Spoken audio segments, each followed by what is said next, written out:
నమస్కారం. City cable CPC న్యూస్కు స్వాగతం. ముందుగా ముఖ్యాంశాలు. రాజ్యాంగబద్ధ హక్కుగా ఉన్న బీసీ, ఎస్సీ, ఎస్టీ, ఈడబ్ల్యూఎస్ రిజర్వేషన్ను తీసివేసే హక్కు ఎవరికీ లేదని ఆంధ్రప్రదేశ్ బీసీ సంక్షేమ సంఘం రాష్ట్ర అధ్యక్షులు దుడం రెడ్డిబాబు తెలిపారు. బీసీ సంక్షేమ సంఘం ఆధ్వర్యంలో ఎస్సీ, ఎస్టీ, బీసీ, ఈడబ్ల్యూఎస్ రిజర్వేషన్లపై నగరంలోని గోకుల్ సర్కిల్ వద్ద గల పొట్టి శ్రీరాములు విగ్రహం వద్ద ధర్నా నిర్వహించారు. ఈ సందర్భంగా రెడ్డిబాబు మాట్లాడుతూ దేశవ్యాప్తంగా రిజర్వేషన్ హటావో అనే పేరుతో సోషల్ మీడియాలో జరుగుతున్న ప్రచారాన్ని తీవ్రంగా ఖండిస్తున్నామన్నారు. రిజర్వేషన్ అనేవి ఎవరికైనా ఇచ్చే దానం, భిక్ష కాదన్నారు. భారత రాజ్యాంగం కల్పించిన సామాజిక న్యాయ సాధన అని అన్నారు. విద్య, ఉపాధి, సామాజిక, రాజకీయ రంగాలలో వెనుకబడిన వర్గాలకు సమాన అవకాశాలు కల్పించడానికి రిజర్వేషన్లు అమల్లోకి వచ్చాయన్నారు.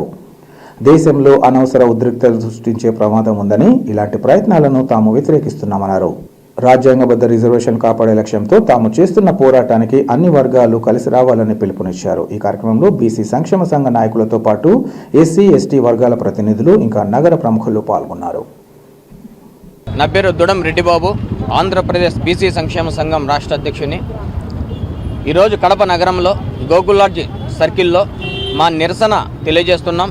ఆంధ్రప్రదేశ్ బీసీ సంక్షేమ సంఘం ఆధ్వర్యంలో ఈరోజు ఇన్స్టాగ్రామ్లో, సోషల్ మీడియాలో వస్తున్నటువంటి వదంతులు కావచ్చు, లేదా ఐడిల్ క్రియేట్ చేసి రిజర్వేషన్ హటావో అని కాక్రోచ్ పార్టీ లాంటి ఆకతాయిలు కావచ్చు, లేదంటే దేశ విద్రోహ శక్తులు కావచ్చు, జనాభాలో 85% ఉన్నటువంటి బీసీలు, ఎస్సీ, ఎస్టీలు, ఈడబ్ల్యూఎస్ రిజర్వేషన్లు అమలవుతుంటే ఎంతో కొంత అమలవుతున్నాయి. దానికి మేము ఎలాగో సంతృప్తి పడుతున్నాం. అలాంటి టైంలో రిజర్వేషన్ హటావో అని నినాదం ఇవ్వడం గతంలో చూశారు.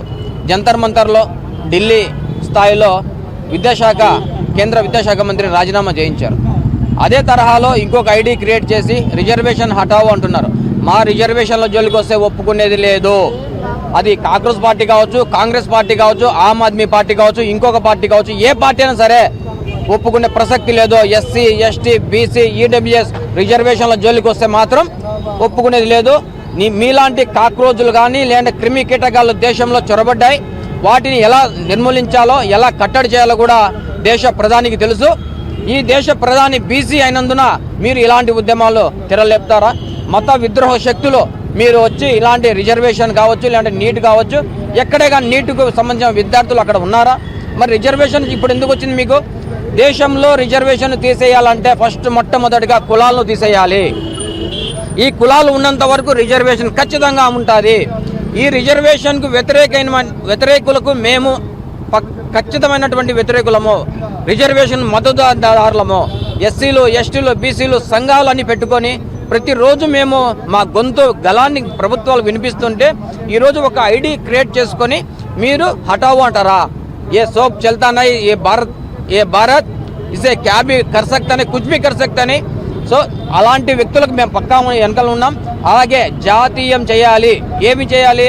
రిజర్వేషన్లు వద్దు అన్నటువంటి వాళ్ళకి మేము చెప్తున్నాం. రిజర్వేషన్ హటావో అన్న వానికి చెప్తున్నాం.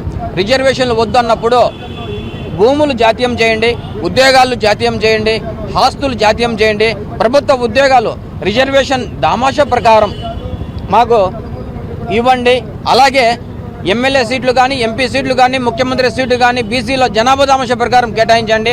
అప్పుడు అడండి రిజర్వేషన్ హటావో అని. అంతవరకు కనుక హటావో గిటావో అంటే కనుక మాత్రం ఒప్పుకునేది లేదు. ఈ దేశంలోకి క్రిమికీటకాలు వచ్చాయి. దీన్ని ఖచ్చితంగా ప్రజలు అడ్డుకోవాలని కూడా ఈ సందర్భంగా తెలియజేస్తూ జై భారత్.